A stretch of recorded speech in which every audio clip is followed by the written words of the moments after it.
Good to see all of you. My name is Jesse, if you don't know me. I'm one of the pastors here at Anthem, and today we're starting a new series called Too Busy to Build. And we're going to be talking about busyness from a couple of different standpoints. The first is, yes, the packed schedules and the constant activity, but the second is the mental space. Some of us don't have a lot of activity going on, or maybe to the same degree as other people, but there's so much going on up here, so many things to worry about, consider about, and figure out that it creates a lot of problems and chaos for us. And so we're going to be talking about busyness. And so when I talk about it today, I just want you to know we're going to be talking about it from those two standpoints. But I remember the first time I heard the words about busyness or even thought about what busyness was, and it was when I was watching VeggieTales. You know what it is, right? If you don't know what it is, it's an animated show about talking vegetables who tell Bible stories. It's great. It's awesome. A lot of fun. If you're an adult, you love the humor. It's great. But the episode specifically that I remember watching was a story about the Good Samaritan. And you have Larry the cucumber, who is walking along one day, just minding his own business, and he ends up getting put into a hole head down and left there. He just stuck there. He's a cucumber, he's got no arms, he can't get out. I don't know how they ever got him out, but either way, he's stuck there, head down in a hole. And while he's stuck there, he's really worried about himself. And then all of a sudden, Archibald Asparagus comes hopping down the path. And Archibald Asparagus has a British accent, which I cannot do. And they were doing like a whole Shakespearean thing in the whole episode, but he pretty much comes up to where Larry is. Larry says, "I need help." And this is what Archibald Asparagus says to him. He says, "Young man, I have noticed your dire situation, and please rest assured that I share your frustration. But how can I put this? Oh, what can I say? Perhaps you will understand this way." And then the music starts, and it's like this accordion music, and Archibald Asparagus starts to sing a song that goes, "I'm busy, busy, dreadfully busy. You've no idea what I have to do. Busy, busy, shockingly busy, much, much too busy for you." And he sings that entire song right next to Larry, and then continues to sing two more verses that are a duet with another asparagus who came walking down the path, who has the same problem with busyness. And the ironic thing about the whole entire moment is that they are standing feet away from Larry, who still needs help. But they were too busy to help, and they kept going on down the path after that song. I'm busy. You're busy. I can almost guarantee that. For those of us who have lived here in Southern California in the Inland Empire, it is a busy place. It feels like it never stops. If you're watching online, you might even be saying, "Yeah, no, it's the same where I'm at." We're busy. But at some point, we have to start asking the question, what is that doing to us? What is the impact of that on our lives? And in the Bible, there's this guy named Haggai who has something to say about that. And before I go into this, I just want to thank Joshua Rogers, who shared his story. His story is going to be shared at the beginning of every one of these sermons in this series. And it's an incredible story. I mean, just as you listen to it over the next few weeks, it's going to be really incredible.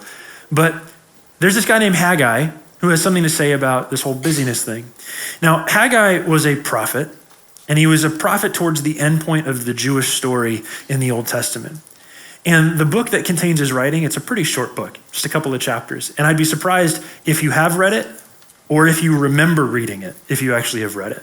But it's the book of Haggai, and it's an important book. It does speak specifically to the Jewish context in the time that they're in. But it's also cool because it speaks all the way down here to us in 2025 in Loma Linda, California. And so we're going to just ask ourselves, what was Haggai's main concern, especially in the first chapter?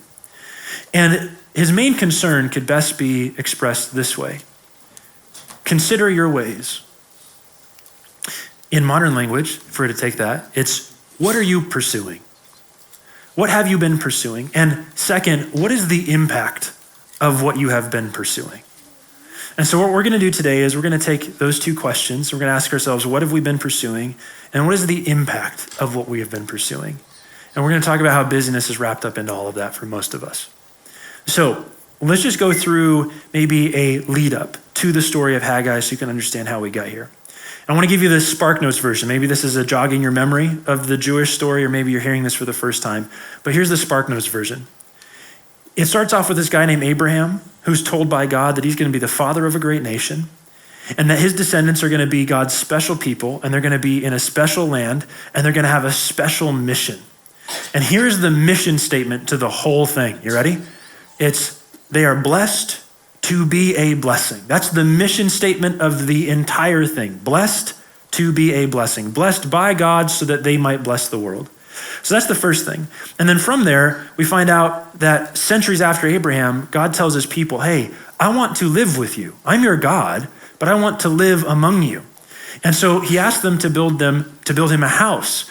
And it starts out as this temporary structure that kind of just goes around with them until it's finally a permanent structure built in Jerusalem called the temple. And God dwells there with them in that temple as their king in their capital city of Jerusalem. Out of all of this, there's a couple of key factors that really are important to the special relationship that God has with the Jewish people. And the first has to do with God. This special relationship starts out with God would be their king. He would dwell with them in that temple, and he would bless them. That's the first thing. And then the second thing involves them. They would pursue living life in alignment with God, alignment with their king's heart. And they would also pursue being a blessing. So those are the two main key factors. God is going to bless them. They would be a blessing. God is going to be their king and live with them in the temple, and they would pursue his ways. But the story of the Jewish people and God, and the story of the modern church and God, is a roller coaster. It starts off and has many highs of closeness and alignment with God, and then it has a lot of lows and lower lows of distance from God. And that distance usually starts off pretty gradual. It will usually start off as the Jewish people starting to take on the worship of the gods around them. So there's all these people that surrounded the Jewish nation, and they had all their own gods. And so they start to assimilate and start to worship those gods and take on the culture inspired by those gods. And what that became over time is a society, the Israelites had developed a society where there was an oppression of the poor, where there was an oppression of the foreigner living among them, where there was an oppression of others on the margins of society. That's what the society had become. It even got to the point where some of the Israelites start to sacrifice their own children in order to gain the favor and a reversal of fortune of their life from those other gods. And so as the lows get lower and lower and lower in this whole story, God starts to express his feelings, his desires, and the decisions that he's making through people called prophets. And that's what Haggai is. He's a prophet. And the prophets have a couple of key things that they do. Primarily, what a prophet does in Scripture is a prophet will primarily call the people out for the rebellion against their God or against their king. Put another way, they will constantly call out the people for what they are pursuing, because the people are pursuing things that are not of God or not God himself. But in addition, the prophets will share this terrible vision of what the impact of those pursuits will be. And so what I want to do just really quick is just to share a general summary of all of the prophets' messages. There's a bunch of prophets towards the end of the Old Testament. I'm just going to give you a summary of kind of what they all say. Either they'll say it, most of this in their own book, or they'll say a specific piece of it. And here's what they say. This is what you ought to be pursuing. You ought to be pursuing a life of allegiance to your king. You ought to be pursuing a life of acting in alignment with his heart. And you ought to be pursuing being a blessing. That's what you ought to be pursuing. But here's what you are pursuing, O people of God. This is what the prophets will say to them. You are choosing to pursue the gods of the peoples around you, the gods and by extension the cultures of the people around you. And those gods and those cultures are primarily about the fulfillment of your own personal desires. What these gods were all about was, hey, you'd show up and say, I need fertility, I need abundance, I need a reversal of my fortunes, I need to defeat and destroy my enemy. And so I'm just going to give you a little something so that you'll like me, and then you give me what I want. That's the relationship between them and the gods. And so what will pursuing these other gods of personal fulfillment do to you, O people of God? Well, it will train you to pursue your own personal desires above anything else. And what will that do to your relationship with your God, O people of God? Well, what it will do is create this dissonance between you and that God, because that God is all about others-centered love. Not so much about your own personal fulfillment. He's about others-centered love. And so it's going to create dissonance between you and him, and it's going to cause you to reject his rule over your life, and it will cause you to start to build your own little kingdom. And what is that going to do to you and your relationship with others? Well, when you were the center of your world, when you were the ruler of your own kingdom, you have to protect it from threats, right? And anybody, from your spouse all the way to those out on the margins of society, to the people at the margins of your attention, anyone can become a threat to you, especially when they're a threat to your comfort, to your success, to your status, to your time, to your attention. Anyone can be a threat that you have to protect yourself from. And what is all of this trickling down going to do to your life overall? Well, when you are the ruler of your own life, when you are the one in charge of your own life, you are left to your own devices. You only have your own strength. You only have your own foresight. You only have your own wisdom, and you only have your own ability to control things. That's all you've got. And so what you're left with is you are left to build and defend your life with only your own limited strength and wisdom. That's what you have. And this is what the prophets will say next, or many times. They will say, what is the impact of all of that pursuit of other gods and all the trickle-down effects of it? What is the ultimate impact of that on your life, O people of God? And this is what they will say. Forces that are more powerful than you will eventually overcome you and strip you of the life that you had or that you wanted. And you see that happen in a summary of events at the end of 2 Chronicles chapter 36. This is what it says. The Lord, the God of their ancestors, repeatedly sent his prophets to warn them. For he had compassion on his people, he loved his people, and on his temple, that's his house. But the people mocked these messengers of God, and they despised their words. They scoffed at the prophets until the Lord's anger could no longer be restrained and nothing could be done.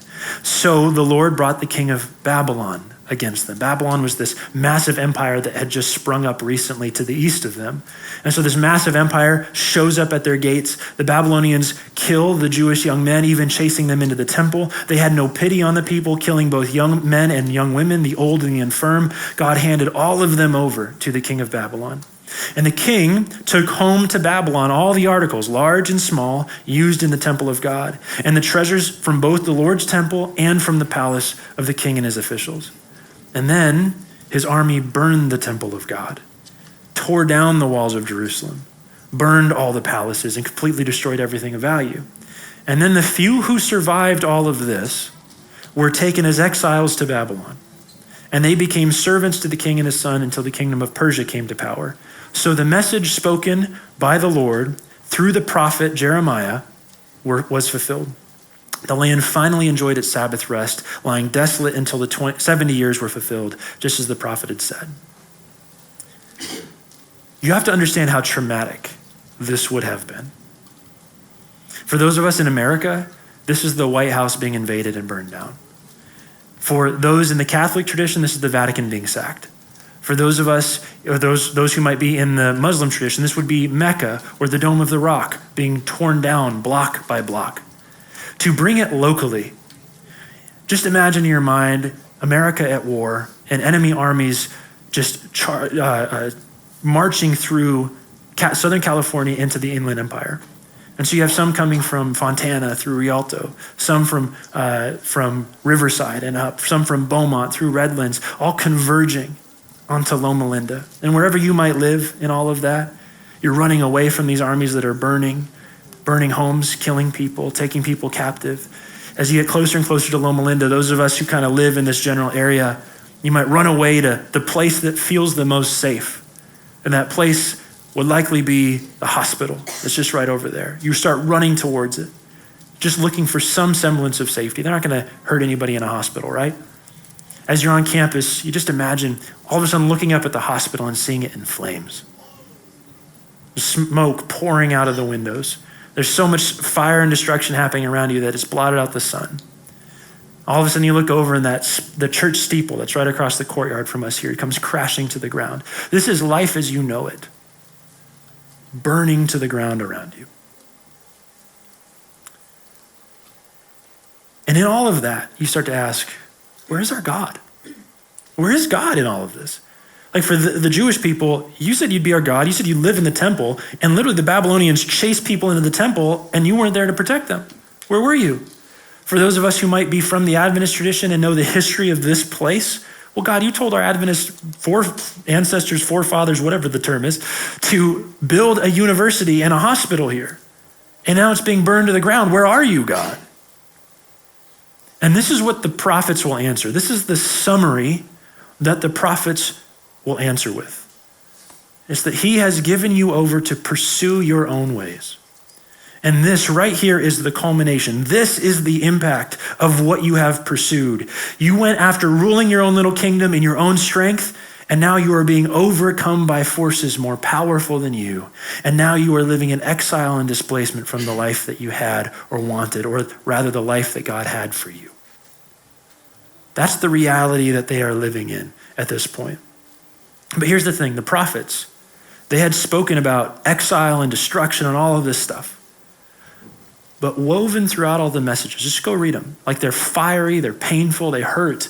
And then all of a sudden you'll come to this passage, this poem that's about God's mercy, about how God is going to create streams in the middle of the raging hot desert. He's going to draw his people back from Babylon, back to their homeland where they can rebuild and they can restart life. After 70 years, it happens. 70 years after that traumatic event, it all happens. This new empire called Persia shows up, takes out Babylon, and the Persian king goes, hey, you can go back to your land and you can rebuild your temple.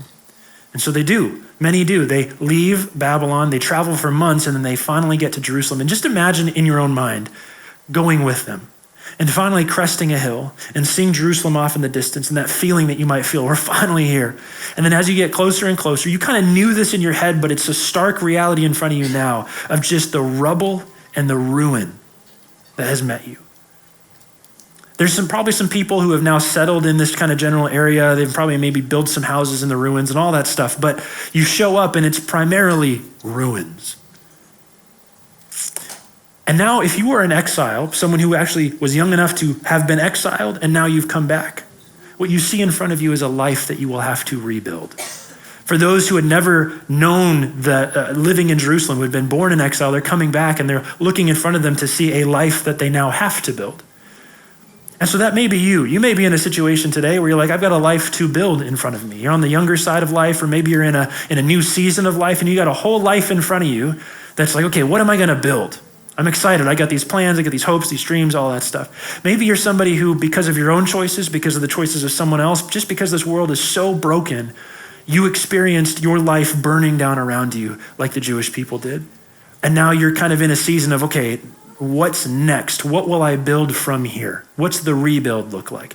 But either way, just imagine you're there with the Jewish people looking at Jerusalem. And imagine some of the emotions that you might feel with them. There's this sense of excitement of what can happen here. Look at all the potential in front of us. There's that hope for the future and a life that's going to be good, but there's also the discouragement at just how much has to be done. There's so much to do in life. There's so much that I have to make happen. But then on top of that, this is going to take months. This is going to take a long time to rebuild, to build in the first place. This is going to take a long time. So now I start turning inwards to, okay, well, if we're going to rebuild the temple at some point and the walls and all the other stuff, what am I going to do right now? Because where am I going to get food from? Where's my family going to live? And so maybe in your approach to build life or to rebuild life, you start in the most tangible places. And so maybe in this case, you start off building a home. And so you go cut down some trees, or you get some stone blocks from all the rubble and you start framing your house. And it's looking pretty good. You're like, yeah, this will work. And then you finally get to the point a couple weeks in of putting a roof over the house and see, yeah, that's okay. This is looking pretty decent. I like this. And then you're starting to put the finishing touches on, but now your neighbor is still framing their house. You're like, well, it's going to rain soon. I should probably help them. So you go help them out a little bit. And that puts off your finishing your house for a while. And then you look across the street. Oh, my neighbor across the street needs help now. And then while you're helping them on their roof, another guy comes by and is like, hey, we need to move some rubble over there sometime soon because we need to start building. And you're like, okay, well, I can help with that next week. And so now you got your next week filled and you're thinking about that. And then all of a sudden someone's like, hey, when are we starting to build the temple? You're like, yeah, no, we got to do that. I'm sure they're making plans somewhere, all that stuff. And then oh shoot, my son just got sick. And now my wife is staying at home. She's got a sick toddler and a newborn. And that's a chaotic season of life. And then on top of that, now I've got to think about how am I going to feed them? And so, okay, well, I've got to feed them maybe by buying food. And there's people who have lived here while we were all in exile. And so maybe I could work for them for food. And so, well, but I don't know if I want to do that because then if I do that, that's going to push all these project timelines way down the line because I'm going to be part-time over here, part-time here. So maybe we just plant our own crops. Maybe we just add that to our lives. And so you're like, okay, well, I'll just plant my own crops and then great, it'll just grow and then we'll harvest it a few months later. But then you plant a crop, you add that new thing to your life and you realize, there's a lot more to this than I remember or ever thought because now I have to plant this and now I have to water it every day. That's another thing I've got to do every day. And on top of that, now there's a gopher in the garden and I hate gophers. This is me out of the story. This is just me personally. I hate gophers. And now I have to get rid of this thing. And so now I got to build a fence around the thing. So that's going to put off other project timelines where I build a fence around this and try and get rid of the gopher. And oh no, is that an insect eating one of the leaves?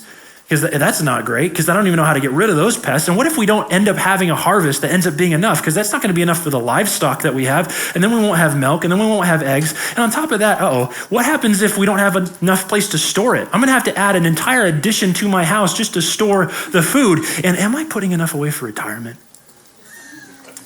And the rent just got raised $300. So I think I might have to take on another job. And then my kids are starting basketball next week, so we've got to make sure that they have enough equipment for that. And then we also have to make sure our schedules will align to be able to get them there and back.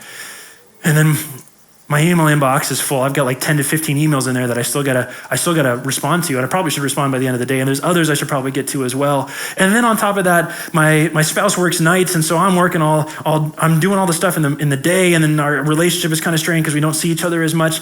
And then also, I've also got a lot of desire to eat healthy. I'm actually not even just eat healthy. I want to work out. I got to work out to be healthy. Well, that takes a couple hours every day to get to the gym and back and shower and all that stuff. So that's another thing to add to my day. And then on top of that, I want to eat healthy, which means that I can't eat out as much as I've been eating because that's really convenient. I can just eat out. That's great. That's easy. But now I got to make a list and I got to find recipes and I got a meal plan. I got a meal prep and then I got to put stuff in the freezer, make sure I have enough for the week and all of that. And then also, by the way, my spouse just showed up and was like, hey, we saved enough money. We've been living here for a few years now. We should remodel the kitchen. You're like, yeah, we should remodel the kitchen. So you start with kitchen remodel and that's halfway through. And then you're like, oh no, or one of our kids is about to grow out of their bunk bed. And so now we need to go to IKEA next week to go get that bunk bed. And then all of a sudden there's a knock at your door.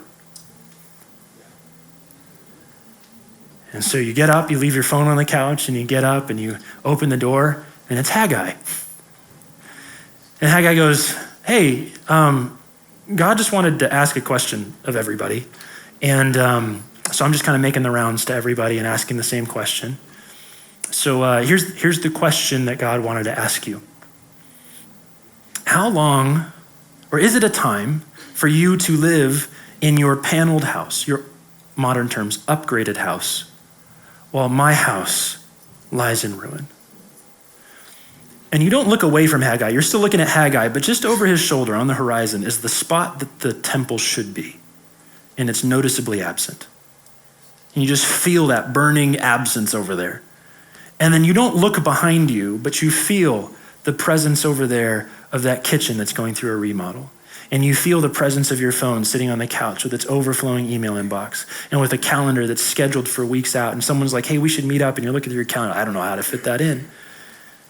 And you feel at the back of your mind that work day from yesterday where you didn't even take lunch because there was so much that you thought you needed to get done.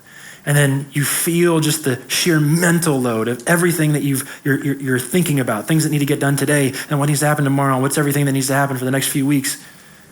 And in the middle of all of that, you realize that you have barely even considered God's presence in your life because life has become so full of every pressing thing it could possibly have.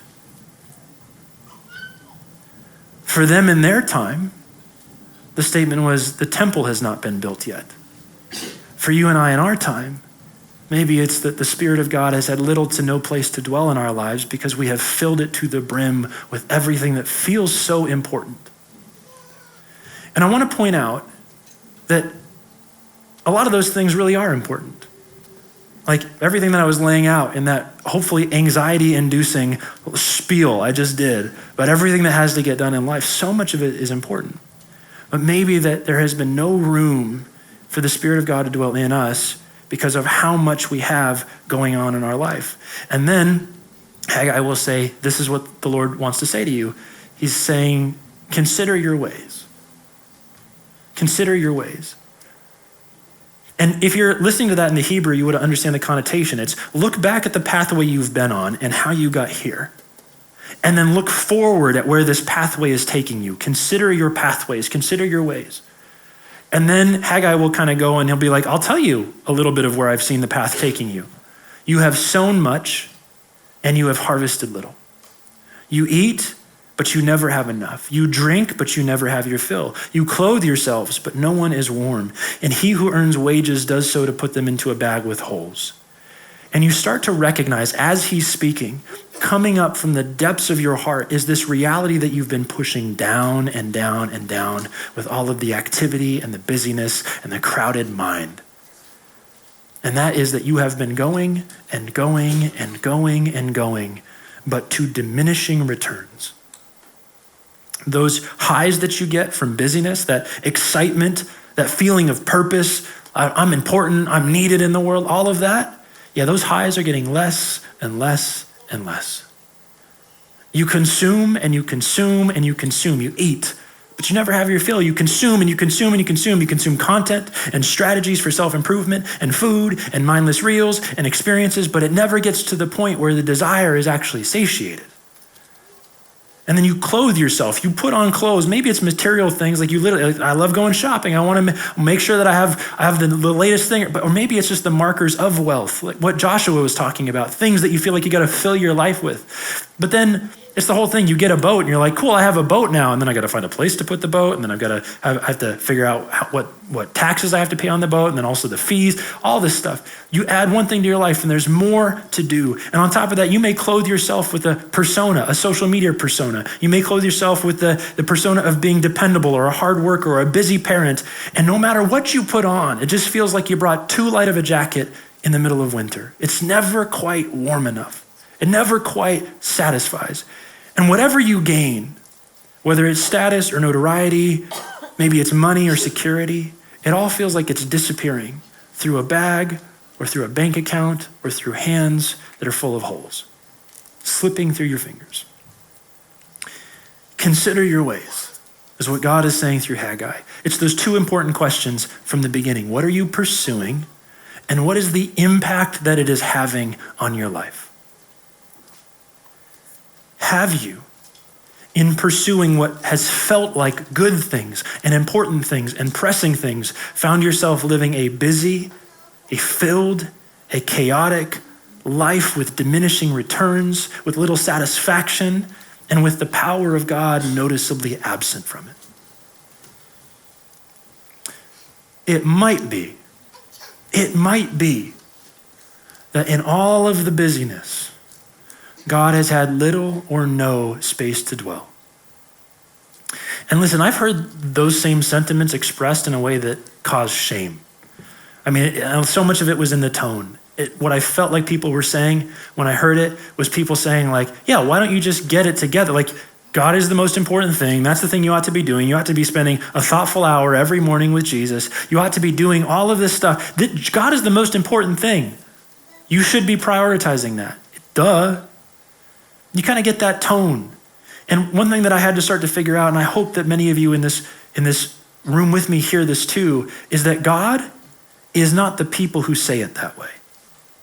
Because what if Haggai has shown up at your door because the compassionate and gracious God is inviting you to adequately assess the current reality of your life? What if it's not to shame you? What if it's not out of shame or to ask you, hey, why aren't you doing this? What if it's to simply show up and say, how has this all been going for you? You've been living life like this for a while. How is it treating you? How are you really doing? Is your life filled with the fruit of my presence in it? Is it filled with the fruit of the Spirit living in you? Because a life like that would be marked by love and joy, and peace, patience, kindness, goodness, faithfulness, gentleness, self-control, an atmosphere of that.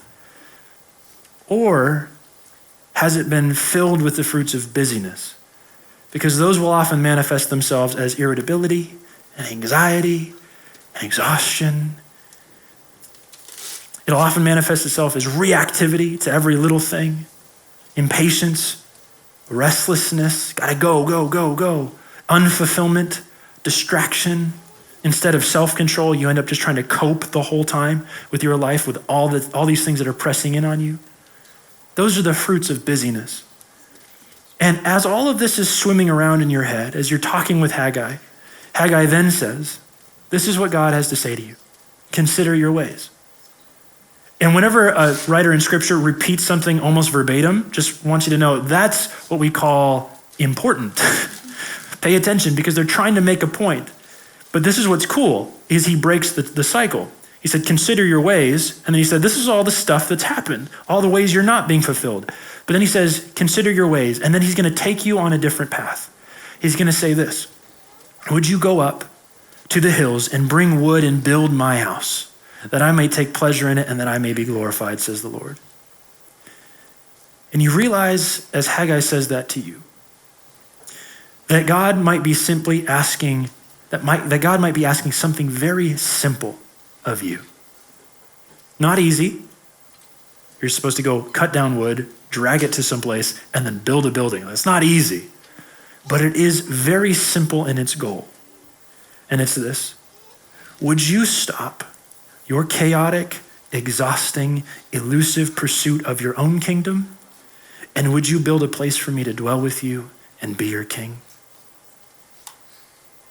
Would you stop your chaotic, exhausting, elusive pursuit of your own kingdom? And would you build a place for me to dwell with you and to be your king? Haggai is continuing the line of the prophet's messages, continuing it in very much the same way. He says, pretty much, here's what you ought to be pursuing. You ought to be pursuing a life with room for God's presence. But here's what you are pursuing. And he's saying it to them then, but also to us now. And the reason there's some question marks there is because to them, he's saying you're pursuing, first of all, you pursued everything that was tangible and needed right there in the moment. And then you kept going. And now your houses are upgraded and you're just kind of going after the next thing and the next thing and the next thing while God's house is empty over there or just lying in ruin over there. I don't know what Haggai might be saying to you today, what you might be pursuing. The call at the end of this will be to consider that. So I'm going to leave that blank. What are you pursuing? Let's just leave it blank. But I will tell you this, if you have not been pursuing a life with space for God's presence, I can tell you what it is doing to you. It is training you to pursue your personal desires above anything else. Very good things, important things, pressing things, but you are pursuing those things above anything else. Here's what that's doing to your relationship with God. It is still creating dissonance between you and God, pushing his rule away and creating your own kingdom. What is that doing to your relationship with others? It is causing you to primarily live out of the fruits of busyness in your life. Not being present, irritability, reactivity, all of those things we talked about earlier. And what is that kind of doing to your life overall? It's leaving you with only your own strength, with only your own bandwidth, with only your own energy to pull from. And what is the impact of that on you? It's the same as it was for the Jewish people before exile. Forces that are more powerful than you will eventually overcome you and strip you of the life that you had or that you wanted. Except this time the forces might not be an enemy army. It might be despair, anxiety, a feeling of meaninglessness that comes because you've been running on a hamster wheel for so long to who knows where. Lack of physical health, mental break. Those broken relationships that could have been mended had you had the time to invest, or shallow relationships because you never have enough time to give more. That's what will eventually overcome, if it has not already. And here's the story that God is inviting you to tell. He's inviting you to tell a different one in which what you pursue will also have a different impact. And this is what you are invited to pursue. You and I are invited to pursue a life with space for God's presence. And what is that going to do to you and I? It trains us to pursue his kingdom and his righteousness, and all the rest will be added. His kingdom being his good agenda, his heart for the world, all of that instead of my own, which is filled with chaos and anxiety and fear. His righteousness, which means his way of being good in relationships, which is he is faithful, he is good. He has been the one who has loved me all along, instead of my own lack of faithfulness and my own inability to love well and all of that. I pursue him and space in my life for him. I start to seek his kingdom and seek his righteousness. Well, what is that going to do to my relationship with God? Well, that brings us into harmony. And it puts me in my right relational place, not as a rebel vying for equal power with God, but instead as a loved child, a junior partner in what he's doing. And what is that going to do to your relationship with others? Well, over time, as the Spirit has had room to dwell in you, for the length of time, man, all of a sudden people start to notice the difference because the Spirit has gotten a hold of you, started to change your heart, mold and shape your heart. And the fruits of the Spirit are the things that people start to notice instead of those fruits of busyness. And what is that going to do to your life overall? Well, instead of having to rely on your own limited power, guess what you get to do? You get to rest in the King's power, in the King's foresight, in the King's wisdom. You don't have to be in charge of all that. And what is the impact of all of this going to be on your life? Well, it's this. It's a life, though difficult and challenging in many points, but a life that is marked by experiencing the presence and the blessing of God, and also a life that is marked by blessing others. It's a life that maps right on to the mission statement for the Jewish people from the very beginning. And guess what? For any of you in here, you and I have been adopted into the family of God by Jesus Christ. And so that same mission statement presented to the Jewish people is the same for you and I today. We are blessed so that we might be a blessing. And I will tell you that a life marked by pursuing space for God in my life, that will result, the impact of that will be a life marked by God's presence and blessing, and a life marked with me blessing the world. We're not going to talk about today all of the ways in which we can pursue a life with space for the presence of God. We won't talk about that today. That'll be next week. But I want to invite you into just assessing those two questions this week. What have I been pursuing? And what has the impact of those pursuits been on my life? Just honestly. And if it's been, hey, I've been pursuing a life with space for God's presence, and I've been experiencing the impact of that, that's amazing, good. But if it hasn't been, don't be ashamed of that. God's not coming to induce shame in your life, but what he is inviting you to do is just share that with me honestly. So would you do that? If you come to a different conclusion, like I've been pursuing things that are not God, pursuing a life that's so filled that I don't even have space for him, would you just present that to God this week? Because that is the first step towards a life with space for his presence.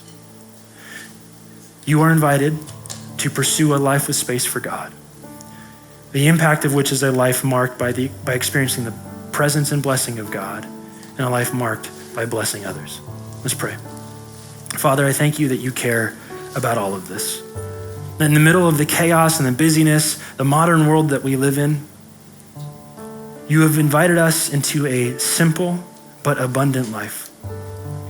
And for many of us in this room, much of that is already happening. But for many of us in this room, the culture, the chaos, all of that has been the primary thing we've been living in.